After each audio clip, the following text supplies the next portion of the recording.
Regreso al pasado. Hoy, 15 de noviembre del año 2023, amanecemos con noticias que pensábamos que ya se habían superado y que es momento propicio para hacer un recuento a las nuevas generaciones que de pronto eran muy pequeñas cuando se daba esta situación o no habían nacido. Pero remontémonos al gobierno de Andrés Pastrana entre el año 1998 y 2002. En esa época, como tantos gobiernos, se hizo unos experimentos, unas escaramuzas de proceso de paz. Recuerden la silla vacía, recuerden cuando dejaron al presidente Pastrana esperando, donde Manuel Marulanda dejó esperando al presidente en el Caguán. En este periodo presidencial de Andrés Pastrana, Colombia pensó que iba a encontrar la salida al conflicto con las FARC. Una guerra que por décadas se había dado en Colombia, una guerra fraternal entre colombianos, entre personas que con diferente visión estaban enfrentando al establecimiento. Andrés Pastrana, desde candidato, desde que salió elegido, buscó el acercamiento y quedó con una silla vacía, famosa por ese entonces. Hoy, después de Pastrana,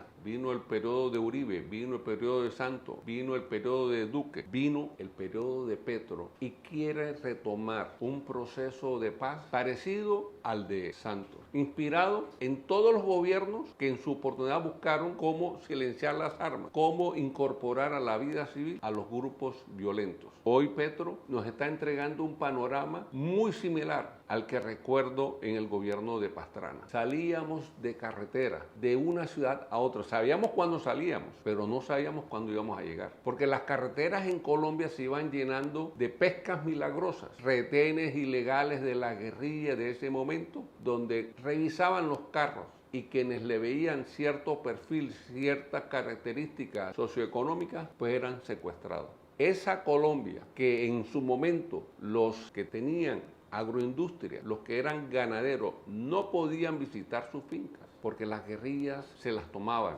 Asistimos en ese entonces a la quema de ganado, a la quema de haciendas, a la quema de fincas si no pagaban la extorsión que le pedían los grupos guerrilleros. Fue ahí, en esa época, en que en defensa de sus intereses se crearon unos grupos que terminaron también siendo ilegales, las autodefensas, para poder los ganaderos, los agricultores, latifundistas, poder ir a visitar sus predios.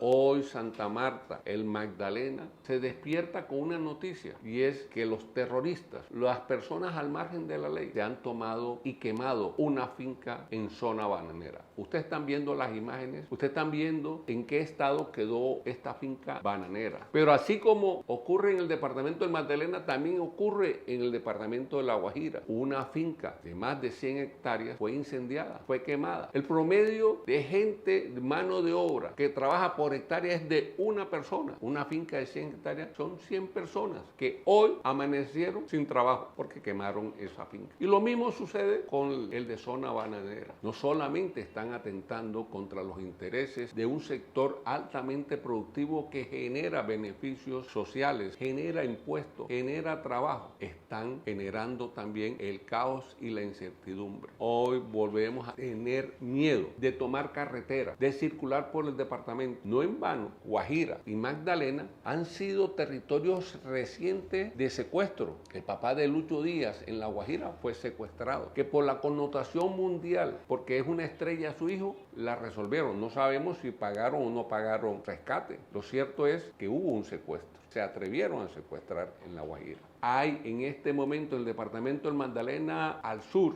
en Plato, Juan Carlos Baiter, odontólogo, secuestrado. Mientras el odontólogo Baiter no regresa a su casa, todos estamos amenazados. Todos estamos esperando quién será el próximo, porque no ha habido garantía, pronunciamiento, actitud de un gobierno para someter a la guerrilla. Muy por el contrario, está dándole todas las garantías, invocando los derechos humanos en beneficio de quienes hoy están al margen de la ley. Nosotros, la ciudadanía en general, necesitamos ser interpretados por el alto gobierno. ¿Dónde está el comisionado de paz Iván Danilo Rueda con esto que está sucediendo? Aquí en este territorio del departamento del Magdalena tenemos presencia ya mostrada, aunque sea de paso, del ELN. No sabemos quién secuestró al odontólogo Baiter, pero también tenemos a las autodefensas conquistadores de la Sierra Nevada que tiene una pelea territorial con el Clan del Golfo. Todo esto son actores actores armados que no han parado en la afectación de la comunidad en general. Están en una lucha territorial y este incendio, esta quema, esta toma a una finca productiva de la zona bananera demuestra que no hay paz, que no hay tranquilidad y que no hay garantías para los ciudadanos del común. No solamente el dueño de la finca, el que está en problemas, también toda esa comunidad que trabaja en el agro, campesinos, se quedan de momento sin trabajo. Mientras se recupera la planta, mientras la empacadora la vuelven a construir, está en veremos su situación económica. Señor presidente Gustavo Petro, Colombia no quiere regresar al pasado. Colombia necesita que tenga bien clara la palabra soberanía sobre el territorio. Necesitamos no procesos fallidos que no van a llegar a ninguna parte, más cuando nos anuncia desde uno de los integrantes de la mesa negociadora del ELN que no van a dejar de hacer lo que siempre han sido,